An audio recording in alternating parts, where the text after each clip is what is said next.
live long and prosper. This is part 3 about your ikigai, that thing that you were meant to do in life, your reason for being, your raison d'etre.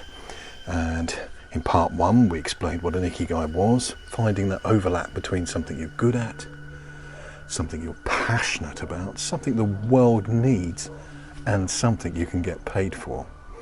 And then in the next episode, episode 13, we shared 27 questions that if you answer them properly, really reflect on them deeply, you will understand more about what you're passionate about and probably what you're good about. And in this one, we're just going to take one particular angle towards finding the answer to one of those questions, which is, what is your unique ability?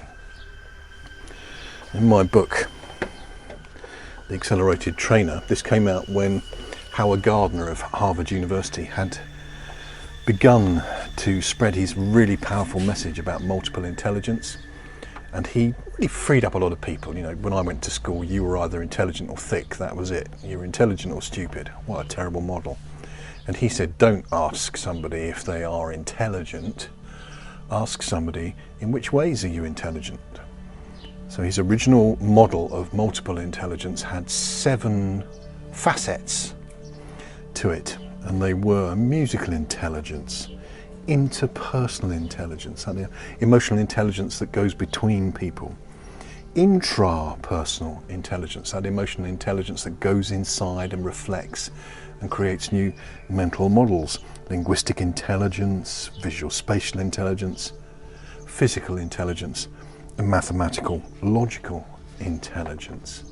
Now those are engines of unique ability, and you're quite likely to have 3 of them, 3 of the 7. There's more aspects now. As he's refined the model and made more distinctions, he's added things like naturalistic intelligence. But I'm going to stay with the original 7 because it's like a rainbow of intelligence.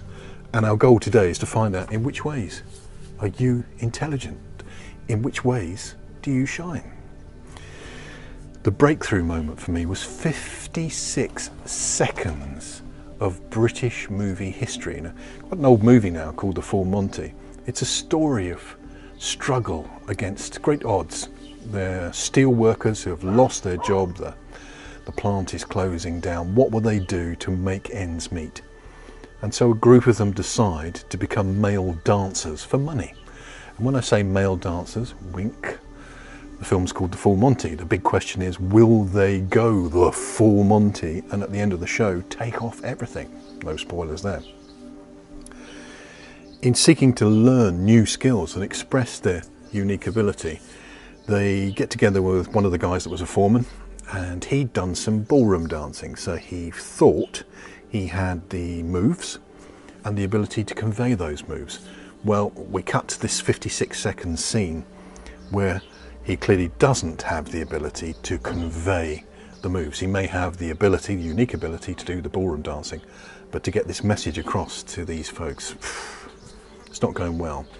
And he physically interacts with them. He gets hold of one guy and he says, no, you stay here, you move here, which is actually part of where we're going.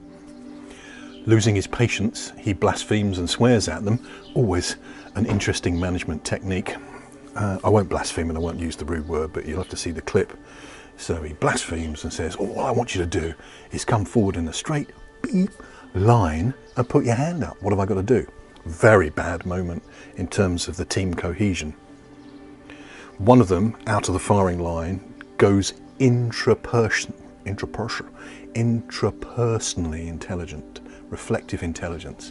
And he says quite quietly, well, it's the Arsenal offside trap, isn't it? So quietly, Gerald, who's trying to organise them, doesn't hear him clearly. He says, do what?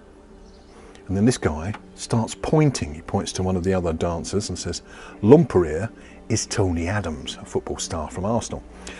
Lumpereer is Tony Adams. If any bugger looks like scoring, we'll come forward in a line and wave our hands around like a fairy. The guy next to him goes, well, that's easy. So Gerald says, okay. Says to Nathan to put the music on, musical intelligence, because they're using music on purpose. They play the music and they all come forward in mathematical, logical precision.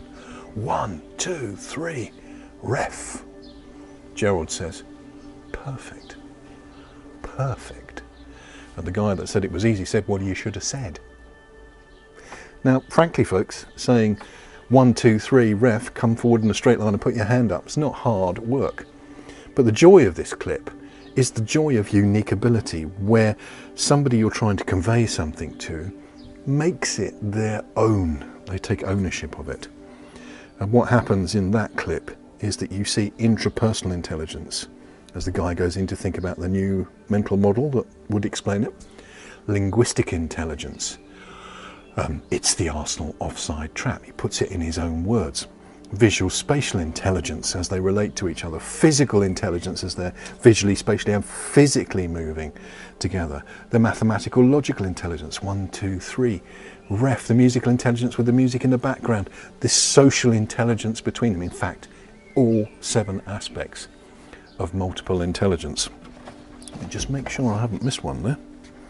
Musical, interpersonal, linguistic, intrapersonal, visual, spatial, physical, and mathematical, logical. It was an intelligent interaction where each of their unique abilities was able to be expressed. Today's video is too short for us to go into particularly more depth about how you might discover your unique ability when it comes to multiple intelligence. What I'd love you to walk away with today is, number 1, realizing that you are intelligent and you have facets of intelligence that help you shine. And number 2, go on the quest. This is to find your ikigai, your reason for being, and anything that's going to help you is going to make your life so much easier, help you live long and prosper and love everything you do, because love will always find the answer. It's kind of been a tough day video wise with noise and camera problems and stuff, so I'm going to go. I hope you got the message there, and I'll see you in tomorrow's episode.